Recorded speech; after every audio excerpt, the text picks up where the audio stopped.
दोस्तों कैसे हैं आप सब लोग। एक बार फिर से वेलकम है आपका मेरे YouTube channel study with Yogesh में। हम लोगों ने लास्ट टाइम टिहरी रियासत वगैरह कंप्लीट कर लिया है, यानी उत्तराखंड के हमारे बहुत से टॉपिक कवर हो चुके हैं। उसमें बस 2 टॉपिक बचे हैं, वो मैं आपको बता चुका हूँ हिस्ट्री के अंदर, ठीक है।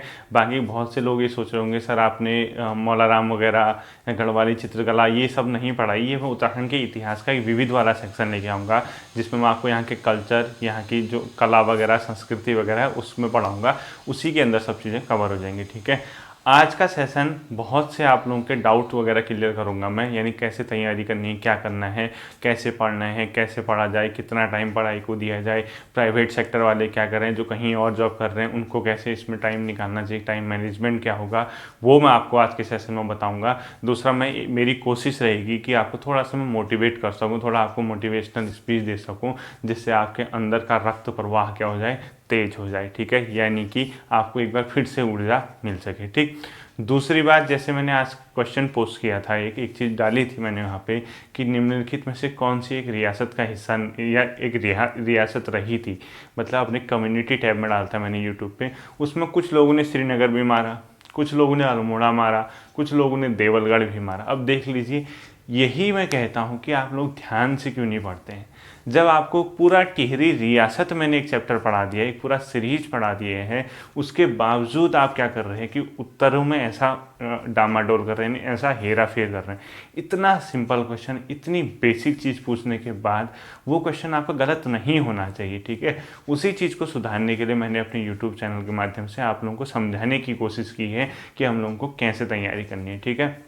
दूसरी बात, एक आप लोगों को बहुत ज़्यादा इंपॉर्टेंट इन्फॉर्मेशन मैं दूंगा, आप लोगों को एक चीज़ मैं सलाह दूंगा कि सिर्फ वन लाइनर के पीछे मत भागना। मेरी आप लोगों से एक रिक्वेस्ट है, मतलब आप ये मान के चलिए जितनी मैं आप लोगों के साथ मेहनत कर रहा हूँ, इस सब मेहनत से भी ज़्यादा बड़ी वाली ये रिक्वेस्ट मैं आप लोगों से कहता हूँ, सिर्फ वन लाइनर मत पढ़ना। मैं कभी भी आप लोगों की मेहनत पे क्वेश्चन नहीं उठाऊंगा कि आप लोग तैयारी कर रहे हैं नहीं कर रहे हैं। इतने समय से अगर आप पढ़ाई कर रहे हैं और फिर भी आपका सिलेक्शन नहीं हो रहा है, तो इसमें आपका कहीं ना कहीं एक ड्रॉबैक है, आपका एक वीक पॉइंट काम कर रहा है, जिसकी वजह से आप सिलेक्शन नहीं पा रहे हैं। उसके अंदर जो पॉइंट है वो कभी ये नहीं कहूँगा कि आपने मेहनत कम की है। आप लोग मेहनत पर्याप्त करते हैं, लगातार आप पढ़ाई कर रहे हैं, इतने सालों से, इतने महीनों से, जो भी है आप कंटिन्यू तैयारी कर रहे हैं, फिर भी आप सिलेक्शन नहीं पा रहे हैं। इसके पीछे एक बहुत बड़ा कारण, बहुत बड़ा का मतलब सबसे बड़ा क्या कारण है, आप जो वन लाइनर के पीछे भागते हैं। आप लोगों से मैं रिक्वेस्ट कर रहा हूँ, एक बार आप एक काम करना, जो भी टॉपिक पढ़ लो थोड़ा सा डीप पढ़ दो। मैं कभी ये नहीं कहूँगा कि आप देखो, जो आपने वन लाइनर पढ़ा, आपने उस वन लाइनर मतलब जो भी क्वेश्चन था उसका आपने आंसर दिया। मैं ये कहता हूँ जो आंसर आपने दिया है उस आंसर के इर्द गिर्द, यानी उसके टॉपिक के बारे में आपको पता होना चाहिए। कहने का मतलब, अगर मैं आपसे रवाई कांड के क्वेश्चन पूछता हूँ और मैंने कह दिया कि रवाई कांड कब हुआ, और सब लोग आपने डेट याद की होगी 30 मई 1930, 30 मई 1930, ये वन लाइनर है। और यहीं पे क्वेश्चन कर दिया जाए रवाई कांड के पीछे मुख्य कारण क्या था, वहाँ आधे से अधिक लोग बेहोश हो जाते हैं। इस प्रवृत्ति को जो आप लोग पढ़ते हैं वन लाइनर ही वन लाइनर, उसको मैं सुधारना चाहता हूँ। मैं इसीलिए यूट्यूब माध्यम से आप लोगों को एक डायरेक्शन देना चाहता हूँ, ठीक है। देखो, बहुत से लोग क्या हैं जिनको बहुत आइडिया नहीं है एग्ज़ाम का, या मतलब बड़ी बड़ी कोचिंग संस्थानों में या शहरों में कोचिंग नहीं कर पाते हैं, उन्हीं के लिए मैं यहाँ पे आया हूँ। उन्हीं को दिशा निर्देश दूँ, उन्हीं को डायरेक्शन दूँ कि कहाँ आपकी कमी है, कहाँ आप में मतलब कहाँ आप सही जा रहे हैं। देखो, सबसे बड़ी चीज़ क्या है, आप सब के सब मेहनती हैं और आप सब अपना पर्याप्त टाइम किसको देते हैं, तैयारी को देते हैं, हर चीज़ आप करते हैं, लेकिन जो सही दिशा निर्देश की ज़रूरत है उसमें आपकी क्या है, कमी है। देखो, कौन इंसान क्या नहीं कर सकता है, बताइए। दुनिया मंगल ग्रह पे बसने की सोच रही है, चंद्रमा पे जाने की सोच रही है, अलग अलग चीज़ों का आविष्कार हो रहा है, इतना एडवांस दुनिया हो चुकी है, और हमारे सामने क्या है, एक छोटा सा 1 महीने का काम वाला एग्ज़ाम। मतलब ये एक इतना छोटा सा एग्ज़ाम यूके ट्रिपल एससी का है, इसके चक्कर में सोचो हम अपनी लाइफ की कितने ईयर बर्बाद कर रहे हैं। मतलब वो क्यों हम ऐसा कर रहे हैं, हम अपनी लाइफ के इतने साल स्पॉइल क्यों कर रहे हैं इस एग्ज़ाम के लिए। वो सबसे बड़ा काम क्या है उसका, उसके पीछे सबसे बड़ा रीज़न क्या है, वन लाइनर, ठीक है। ये आपकी सफलता में सबसे बड़ा रोड़ा है।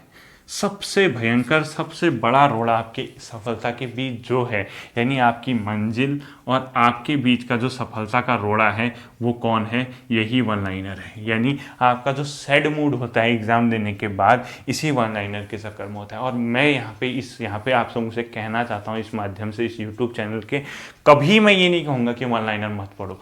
कहता हूँ, मैं हमेशा कहता हूँ वन लाइनर भी पढ़ो, लेकिन वन लाइनर पढ़ने का तरीका क्या होता है?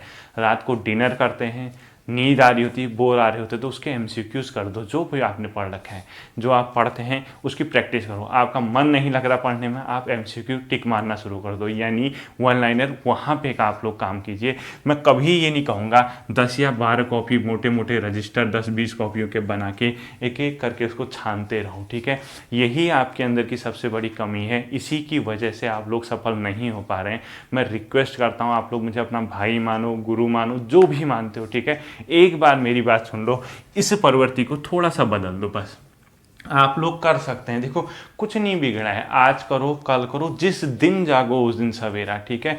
जब से शुरू करोगे, अभी इसी पल से शुरू कर दो, वहीं से आप में परिवर्तन दिखने लग जाएगा। और ये काम जो वन लाइनर छोड़ने का है, सिर्फ 30 दिन आप क्या करने लग जाओगे? दूसरे तरीके से पढ़ने लग जाओगे। इसका टाइम क्या होगा? एक फिक्स टाइम दो। ये नहीं कहता हूँ मैं कि आप तैयारी कर रहे हो, सुबह से शाम तक वन लाइनर ही पढ़ रहे हो, उस वजह से क्या होता है, आप सफल नहीं हो पा रहे। आप इसके चक्कर में 50 से 60 मार्क्स लेके आते हैं। और यही मैंने क्या किया था, अपने कम्युनिटी पोस्ट में डाला था। मैं ये कहना चाह रहा हूँ उसके माध्यम से कि आप लोग जो तैयारी कर रहे हैं, देखो सब सही है, हर चीज़ सही है, फिट है, समय आप दे रहे हैं, आप मेहनत कर रहे हैं, आपका परिवार आपको देख रहा है कि आप इतने समय से मेहनत कर रहे हैं, वो आपके साथ हैं। आप खुद से पूछो, आप मेहनत कर रहे हो, आपकी आत्मा आपके साथ होगी। सिर्फ एक कमी है, सही दिशा निर्देशन की, सही डायरेक्शन की कमी है, जो मैं आपको दूंगा, ठीक है? यानी मैं ये कह रहा हूँ, इसको जो पढ़ने का टाइम है फिक्स कर दो, सिर्फ 2 घंटे। कितने करोगे? 2 आवर। और कहाँ से आपको वन लाइनर पढ़ने हैं? सबसे ज़्यादा आपको क्या करना है, सबसे बेहतर तरीका, जब मैंने अपनी पोस्ट डाली उसमें एक सुनील अग्निहोत्री जी, एक संग्राम जी, इन लोगों ने एक चीज़ मैंने पूछी थी कि मतलब आप जीएस की तैयारी कैसे कर रहे हैं। इन लोगों ने जो बताया वो कुछ हद तक या बहुत हद तक सही चीज़ थी।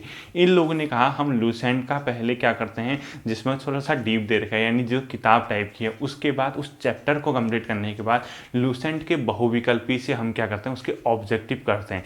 इससे उनका वन लाइनर भी बन रहा है, इससे उनका कन्फ्यूजन भी दूर हो रहा है। वो उनको ये पता है कि हमने इस टॉपिक के क्वेश्चन करने हैं, तो उस पर्टिकुलर जगह से हम तैयारी कर रहे हैं, वो कभी मात नहीं खाएंगे। मैं कभी भी इस चीज़ का पक्षधर नहीं रहा हूँ आपके लिए कि आप एक भारतीय संविधान का क्वेश्चन पढ़ो, उसके बाद आप एंशिएंट हिस्ट्री का क्वेश्चन पढ़ो, उसके बाद आप उत्तराखंड का पढ़ो, उसके बाद आप ज्योग्राफी का पढ़ो। बताओ इस खिचड़ी को बनाने में आपको क्यों मज़ा आता है अपने दिमाग में? ये ही सबसे बड़ा रोड़ा आपकी लाइफ में आपकी सफलता का है, ठीक है? तो सबसे पहला काम क्या करना है, वन लाइनर को जितना मिनिमाइज कर दो, जितना कम कर सको। देखो, इतने टाइम से तो पढ़ ही रहे हो वन लाइनर, कौन सा भूलोगे? जितना पढ़ा है वहीं स्टॉप कर दो, उसी को रिवाइज करो, और वो सिर्फ 2 घंटे पढ़ना है, उससे ज़्यादा नहीं। अब आप कहोगे सर अब हम करें क्या, इतने सालों से हम तैयारी कर रहे हैं, अचानक वन लाइनर छोड़ देंगे तो हमें करना क्या चाहिए? और दोबारा आप कह रहे हो कि डीप पढ़ना चाहिए, तो हम कहाँ से शुरू करें? देखिए, उसका सबसे बढ़िया तरीका क्या है, इस जो ये आपका मुंह टेढ़ा हो रखा है, ये बहुत जल्दी खुश हो सकता है, ये ऐसा हो जाएगा, ठीक है? अपने आप में एक स्माइल इसके फेस में आ सकती है। और उसके लिए क्या करना होगा, इस वन लाइनर को कम करना होगा। क्या करना होगा?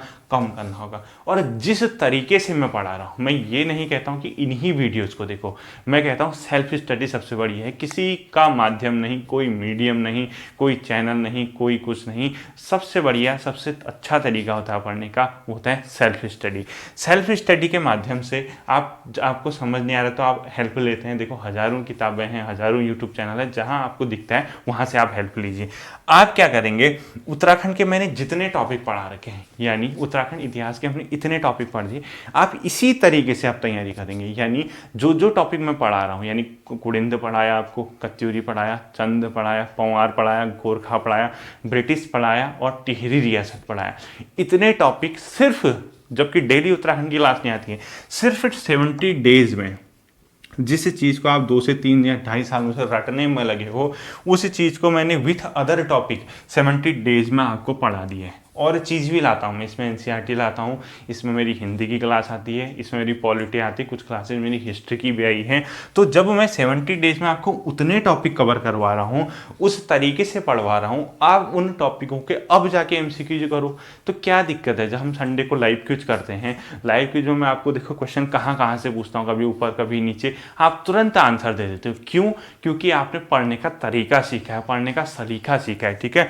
यानी आपको क्या करना है, इस वन लाइनर की जगह एक पढ़ने की टेंडेंसी चेंज करनी है। टेंडेंसी का ये मतलब पर्टिकुलर टॉपिक, आप अगर तिलाड़ी आंदोलन या फिर आप दूसरा जो कहते हैं उसको रवाई कांड, ठीक है, अगर आप ये पढ़ रहे हैं तो क्या बुरा है कि 30 में 1930 को छोड़ के क्यों हुआ था, किसके समय हुआ था, क्या इसके पीछे कारण थे, क्या इसमें घटना हुई थी, इसको ऐसे क्यों नहीं पढ़ रहे हो। यानी रवाई आंदोलन 30 मई 1930 की जगह किसके समय हुआ था, एक आंसर आपको मिलेगा, उसको पढ़ने के बाद क्यों हुआ था, दूसरा आंसर आपको मिलेगा, इसके पीछे किसका हाथ था, तीसरा आंसर मिलेगा, इसके बाद क्या हुआ था, चौथा आंसर मिलेगा। तो उसके बाद क्या होगा, आप कहीं से कहीं भी आपको कन्फ्यूजन नहीं होगा। तो पहली और सबसे मोस्ट इंपॉर्टेंट रिक्वेस्ट है, वन लाइनर को सिर्फ 2 से 2.5 घंटा, ठीक है, उससे ज़्यादा नहीं देना है। आप लोग वन लाइनर से ऊपर नहीं पढ़ेंगे, आप लोगों से एक रिक्वेस्ट है। और पढ़ने का तरीका जैसे मैं पढ़ा रहा हूँ वैसे पढ़ना। देखो उत्तराखंड में आपने इतना तो पढ़ ही दिया है, जब मैंने यूट्यूब शुरू नहीं किया आप तब उससे पहले से भी पढ़ रहे हैं, और उससे पहले भी आपने कई चीज़ें सीखी हैं। खुद पूछिए अपने आप से, इतने सालों से आप तैयारी कर रहे हैं, यानी आपको आती तो है पहले से चीज़ें, तो जहाँ वन लाइनर पहुँचे वहीं रोक दो उसको, अभी से आज से तैयारी करना शुरू कर दो, कुछ नहीं बिगड़ेगा, ठीक है। 1 महीने में खुद ही परिवर्तन आ जाएगा, खुद ही चेंजेस आ जाएंगे। दूसरी बात, सफलता आप लोगों की निश्चित है। सफलता को ये मत सोचना कि पोस्ट नहीं आ रही है, कब लगेगी, क्या लगेगी। आपकी सफलता देर में ज़रूर मिल सकती है, लेकिन उसको टाल को ही नहीं सकता। मेरा कहने का ये मतलब है, आज नहीं तो 2 साल बाद तब भी आप सफल हो जाएंगे। आज ही से जागेंगे तो 1 साल बाद आप सफल हो जाएंगे, ठीक है। मैं ये कह रहा हूँ कि तुरंत नहीं मिलता, इमीडिएट नहीं मिलता, हर कोई स्ट्रगल करता है। उन लोगों के बारे में सोचो जो यूपीएससी के अटैम्प्ट देते हैं, 22 साल 23 साल से वो तैयारी कर रहे हैं, आईएएस आईसीएस का एग्ज़ाम, आईएएस का एग्ज़ाम दे रहे हैं, और उसके बाद 32वें साल जब उनकी एज कंप्लीट हो जाती है फिर भी सिलेक्शन नहीं हो पाता। सोचो उन लोगों के बारे में क्या होता होगा। ये भी तो लोग हैं, कैसे स्ट्रगल करते हैं, क्या क्या करते हैं। आप लोगों के सामने तो सिर्फ भाई 2 घंटे का एक पेपर है, 100 नंबर का उसमें आना है, उसमें भी आपसे कहता है ले भाई 4 ऑप्शन दे। इन 4 ऑप्शनों में कुछ तो पढ़ा होगा तूने, कुछ तो तुम्हें आता होगा, इन 4 ऑप्शनों में से ही एक आंसर है, उसको मार के आओ ना, ठीक। जब इतना सब चीज़ हो रहा है, जो यूपीएससी के एग्ज़ाम देते हैं उनके बारे में सोचो, ये लोग कैसे करते होंगे बताओ। ये 32 साल में अगर कोई बंदा टॉप कर जा रहा है, 32 ईयर में अगर कोई इंसान टॉप कर जा रहा है, और वो लगा लीजिए 25 साल में मेंस में पहुंचता है, बाहर होता है, 26वें साल प्री नहीं निकलता, बाहर होता, 27वें साल इंटरव्यू से बाहर होता। बताइए इन लोगों ने भी तो कितना, आप जानते हैं आप यूपीएससी की प्रोसेस क्या है, उतना टफ लेवल का एग्ज़ाम, इंडिया का सबसे बड़ा एग्ज़ाम वो है। जब वो हार नहीं मानते 5 साल 6 साल, अंत में वो टॉपर बन जाते हैं, क्या आप उसको उसी नज़रिए से देखते हो जैसे फेलियर से? आपका नज़रिया बदल जाता है, आप उससे मोटिवेशन लेते हैं, आप उससे मोटिवेट होते हैं कि ये कर सकता है तो मैं क्यों नहीं कर सकता हूँ, ठीक है। तो सबसे पहले आप लोगों को इस 100 नंबर के एग्ज़ाम को एक हल्के में लेना है। मतलब आपने ये सोचना है क्या है यार, 2 घंटे का टाइम है, और वो हर 4 क्वेश्चन के 4 ऑप्शन देता है, ठीक है, 1 2 3 4, और आपसे वो एग्जामिनर कहता है रिकॉल कर अपने माइंड को, अपने माइंड पे जोर डाल, इन्हीं में से मैं एक आंसर हूँ। देखो इतना अच्छा प्लेटफॉर्म, इतना अच्छा मीडियम है सरकारी नौकरी में जाने का। सबसे सरल तरीका सरकारी नौकरी पाने का, आज के टाइम पे सबसे इजी वे है जहां आप जा सकते हैं, वो है गवर्नमेंट जॉब। उसके लिए एकमात्र कमी है आपके पास डायरेक्शन की कमी है, आपके पास दिशा निर्देशन की कमी है। इन 4 ऑप्शनों में आपके माइंड पे हिट करके कहता है कि बता तूने क्या पढ़ा है, तो किसकी ओर जाएगा। अब आप लोग बताइए, वन लाइनर पढ़े होंगे तो कैसे होगा। अब मैं आपको एक एग्जाम्पल देता हूँ, नॉर्मल सा, खुद सोचना। हाँ, खुद आप लोग इतने टाइम से तैयारी करते आ रहे हैं। देखिए आप लोग ये बताइए, आप लोगों ने सब ने पढ़ा होगा असहयोग आंदोलन कब हुआ था, खुद बताइए, ठीक है। आपने पढ़ा होगा रॉलेट एक्ट कब हुआ था, सब जानते हैं, ठीक है। आपने पढ़ा होगा खेड़ा आंदोलन कब हुआ था, ठीक है। और आपने इसके अलावा क्या पढ़ा होगा, सविनय अवज्ञा आंदोलन पढ़ा था, ठीक, सविनय अवज्ञा आंदोलन। अब बताइए बाई चांस इसमें सविनय सबको आता है और असहयोग सबको आता है, सबको आने का मतलब क्या, वन लाइनर पढ़ने वाले, जैसे वो 1920 1930, अब क्या होगा 1990, ठीक है। अब क्या होता है, यहाँ पे क्या केस होता है, ये बिगाड़ देता है। खेड़ा सबने नहीं पढ़ा होगा, भले ही आप लोगों ने पढ़ा होगा 1918 1917, लेकिन ये खेल बिगाड़ देगा। अब वो क्वेश्चन क्या पूछता है, इसमें सबसे पहले कौन सा हुआ था, या इसमें क्रम से सजाइए आप पहले से अंत में। अब बताइए, आप हवा में पढ़ेंगे तो वन लाइनर वाला कैसे इस क्वेश्चन को करेगा।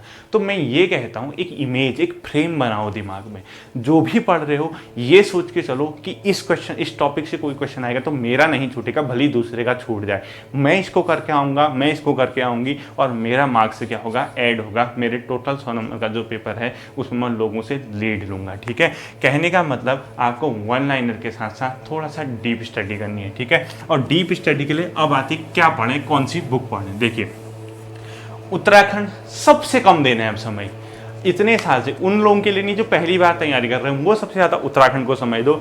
जिसे 2 या 3 साल उत्तराखंड पढ़ते पढ़ते होंगे, वो क्या करेंगे, सबसे कम टाइम देंगे उत्तराखंड को। उससे क्या होगा, माइंड रिफ्रेश रहेगा, फ्रेश रहेगा।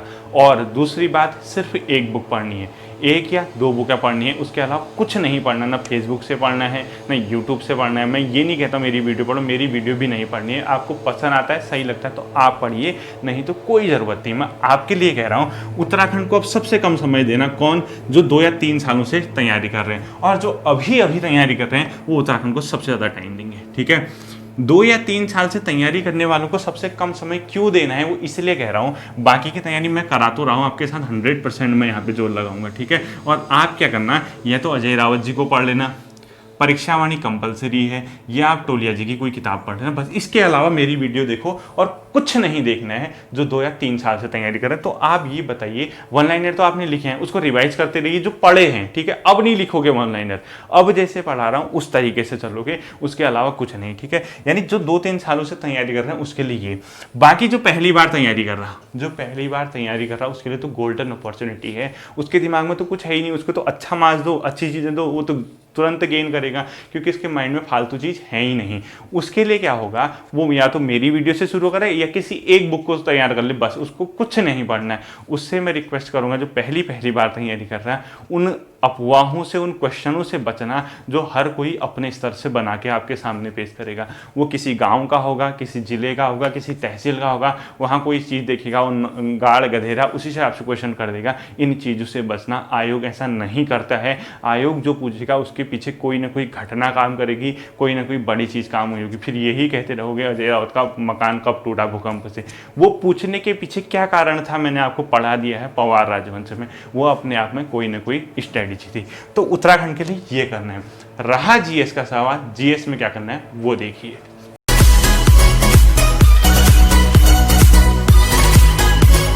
जीएस के लिए क्या करना है उत्तराखंड में आपको बता दूंगा। ठीक है, जीएस के लिए जो पहली बार तैयारी कर रहे हैं उनसे रिक्वेस्ट है, बहुत अच्छे से मैं रिक्वेस्ट कर रहा हूं, आप सभी लोग, पहली क्या लास्ट क्या, एनसीईआरटी, इससे बढ़िया मंच कुछ भी नहीं है किसी भी एग्जाम में।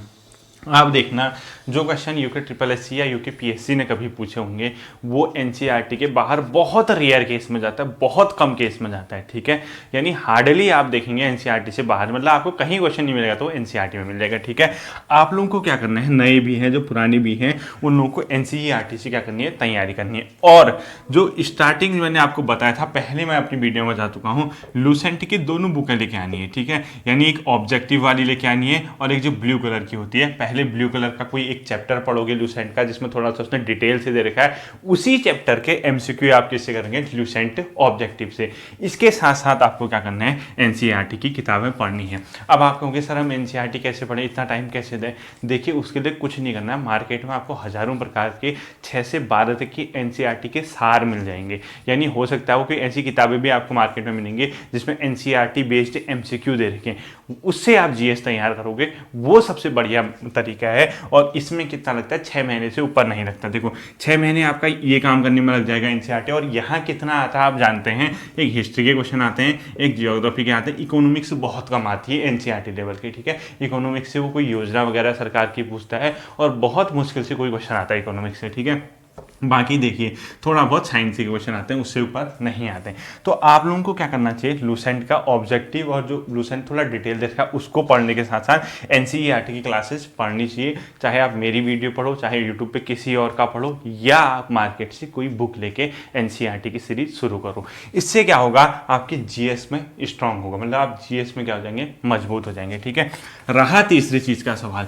हिंदी आप लोगों को सबको पता है, हिंदी का तो बहुत बड़ा सबसे पॉजिटिव रोल इसमें क्या है, हिंदी का है। क्योंकि ये एक ऐसी चीज है जो आपको डुबो भी सकती है, आपको उठा भी सकती है। वो कैसे, जीएस और उत्तराखंड के जो बच्चे हैं यहाँ पे, मतलब उत्तराखंड के जो पढ़ रहे हैं, ये तो आप ये मान के चलिए इसका तो पता नहीं क्या है, भय है, डर है, क्या है, मेरे समझ में नहीं आया है, इसके बहुत दीवाने हैं। जबकि तुम लोगों को सबसे कम ये पढ़ना चाहिए था। तुम्हारे पास दिमाग ही नहीं है, तुम्हारा अपना राज्य है, अपना सब कुछ है। कभी टिहरी पढ़ेगा, कभी अल्मोड़ा के बारे में, कभी नाम भी कितने इजी इजी हैं बताओ, कभी माधो सिंह के बारे में पढ़ोगे, कभी मौला राम, तुम्हारे अगल बगल के ही नाम तुम्हें सुनने को मिलेंगे। इसके लिए पता नहीं क्यों इतना तुम पैनिक लेते हो, इतना क्यों टेंशन लेते हो। मेरे लाइफ में सबसे आसान सब्जेक्ट रहा है ये उत्तराखंड। ठीक है, आपको मैं अभी भी कह रहा हूँ, आपको 40 नंबर लाने ही नहीं है, आप सिर्फ 30 नंबर लेके आओ ना। 10 नंबर छोड़ दो, भाड़ में जाए वो 10 नंबर, जहां वो 10 नंबर के पीछे भाग रहे हो। एक स्ट्रेटजी तो समझो, उस 10 नंबर को पाने के चक्कर में इस जीएस में बढ़ा लो ना अपना स्कोर, इसे भी तो तैयार करो। ये सब तैयार कर रहे हैं, याद रखना जितने एग्जाम में बैठेंगे। और देखो, सात सपोज आपका कितने 500 बोल, यानी आप ये मान के चलिए अगर 300 पदों पे कहीं भी भर्ती होती है, निकलेंगे कितने, 300। 300 पे होती तो 300 ही तो निकलेंगे 300 कौन, टॉप के, यानी जो टॉप में। उन 300 को बताओ, अगर आप इतने टाइम से उत्तराखंड पढ़ रहे हो कि वो 300 नहीं पढ़ लेंगे उत्तराखंड, वही तो होंगे वो जो उत्तराखंड पढ़ने वाले हैं, टॉप वाले। अब बताओ कोई 301वीं रैंक में, 302 रैंक में जो नहीं सिलेक्शन पा पाया किसी वजह से, वो भी तो तैयारी कर ही रहा है। तो आप ये सोच के चलिए कि उत्तराखंड तो हर कोई पढ़ता है, वो डीप पढ़ता है, आप कितना कुछ कर लो, 30-35 नंबर से ऊपर आप नहीं ला पाओगे। ठीक है, यही आपके उत्तराखंड का स्कोर भी रहता है, मैक्सिमम है। कुछ क्वेश्चन तो आपको कहीं नहीं मिलेंगे, वो एक किताब से मिल जाएंगे, फिर मार्केट में उसी की हवा चलेगी, इसकी किताब से आया था, इसकी किताब से आया था, इसकी किताब से आया था, फिर दुनिया उसी के पीछे भागेगी। अगला एग्जाम होगा, 3 क्वेश्चन कहीं दूसरी जगह से आएंगे, इसकी किताब, उसी में शहीद होना है। ठीक है, इसीलिए मैं कहता हूँ इसको उतना टाइम मत दो आप। ठीक है, जितना पढ़ दिया इनफ है, उसी को रिवाइज करो, उसी की प्रैक्टिस करो, उसी के पीछे लगे रहो। आने वाली चीज़ को गलत मत करना, ना आने वाली किसी को नहीं आएगी, भाड़ में जाए। ठीक है, कुछ नहीं करना है। तीसरा, हिंदी वाला जो सेक्शन है, ये क्या करना है, इसमें एक तो मैं एनसीईआरटी बेस की क्लासेज आपके लिए लेके आ रहा हूँ। आपको करना क्या है भाई, आपको तो खाली 30 मिनट 25 मिनट की वीडियो देख के नोट्स बनाना है, इसके अलावा कुछ करना ही नहीं है। मेहनत तो मैं ही कर रहा हूँ ना आपके लिए, आपको हिंदी मैं दिला ही रहा हूँ, मैं करा रहा हूँ। इसके अंदर मैं साहित्य वगैरह सब पढ़ाऊंगा। ठीक है, साथ ही साथ आप लोगों से रिक्वेस्ट है, आप लूसेंट की हिंदी पढ़ लेना बस। लूसेंट की जो आती है हिंदी की बुक, उसको आप लूसेंट की पढ़ लेना। और ये जो है, ये अपने आप में गेम चेंजर है, ये भाई साहब अपने आप में गेम चेंजर है। देखो वो कैसे हैं, जीएस में सब चीज़ है, रीजनिंग वगैरह सब है। ठीक है, ये जितना तुम लोगों को ओवर कॉन्फिडेंस है ना, अगर मैं क्वेश्चन पूछूं जीएस के, तुम वहीं के वहीं बेहोश हो जाओगे। और पूछूंगा तुम्हारे यूके SSS लेवल के इतने हल्के हल्के क्वेश्चन। कल पूछा, कम्युनिटी में डाला कि विधि आयोग का गठन किस एक्ट के तहत हुआ, कोई 1773 मार रहा, कोई 1813 मार रहा, कोई 1853, कोई 1833। अरे भाई, इतने टाइम से अगर तुम तैयारी कर रहे हो तो तुम्हारे बेसिक क्वेश्चन क्यों गलत हो रहे हैं बताओ। आज जब मैं कह रहा हूँ कि टिहरी कौन सी एक रियासत थी, कोई श्रीनगर, कोई अल्मोड़ा, कोई देवलगढ़, बताओ क्या चक्कर है इससे किसी का। तुम यहाँ अगर गलत कर रहे हो कब सीखोगे। मैं तुम्हें डिमोरलाइज नहीं कर रहा, मैं तुम्हें मोटिवेट कर रहा हूँ, तुम कर सकते हो, तुम करोगे और मुझे पूरा यकीन है। इसीलिए मैं कह रहा हूँ कुछ नहीं बिगड़ा, जब जागो तब सवेरा। ठीक है, हिंदी के है अपने आप में गेम चेंजर का रोल निभाती है। ठीक, एनसीईआरटी के बेस पे हिंदी में लेकर आ रहा हूँ, आप स्वर व्यंजन देखना, उसमें मैंने कितनी चीज़ें बता दी हैं। आप पढ़ते रहोगे, आपको वो चीज़ें मिलेंगी ही नहीं। आयोग क्या करता है, एनसीईआरटी से पेपर देता है, बस घर आके सब वहीं के वहीं बेहोश।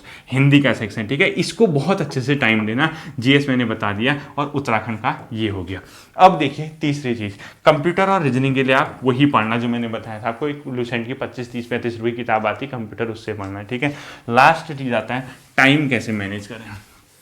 अंतिम चीज, सबसे बड़ा, सबसे बहुत से दुख है इसमें लोगों को कि हम how to manage the time. ठीक है, time management for the exam, कैसे टाइम मैनेज करना है। देखिए, इसमें अधिकतम 8 घंटे का पढ़ाई का शेड्यूल है, 6 से 8 घंटा। इससे ऊपर किसी को नहीं पढ़ना है, चाहे आप प्राइवेट सेक्टर में हैं या आप घर पे ही हैं, ठीक है। जो बेरोजगार है, जो लंबे टाइम से तैयारी कर रहा या जो अभी अभी तैयारी कर रहा, सबके लिए ये है। जो बेचारा थोड़ा सा काम कर रहा उसके लिए जो टाइम ड्यूरेशन है वो है 4 से 6 घंटे। यानी आप 4 से 6 घंटे किसी चीज़ को दे रहे हैं या आप घर पे ही हैं तो 6 से 8 घंटे। ये टाइम कैसे मैनेज किया जाए, इसका सबसे बड़ा दुख है। अब बताओ, पेपर कितने नंबर का? 100 नंबर का। कितने घंटे का? 2 घंटे का। आपके पास एक दिन में कितना घंटा? 24 घंटा।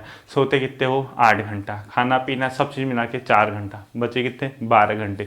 12 घंटों में से क्या करोगे? 6-7 घंटे तो दे ही सकते हो। 6-7 घंटे फिर भी बच रहे। मोबाइल चलाओ, लैपटॉप चलाओ, मूवी देखो, क्रिकेट खेलो, IPL देखो, सब भी तो मिल रहे हैं। वो जो 6-7 घंटे होते हैं उसमें कोई भी किसी भी प्रकार का समझौता नहीं होना चाहिए। दोस्त हो, यारी हो, दोस्ती हो, सब निभा लोगे, सब चरणों में आएंगे, सब जय जयकार करेंगे जिस दिन सफल हो जाओगे।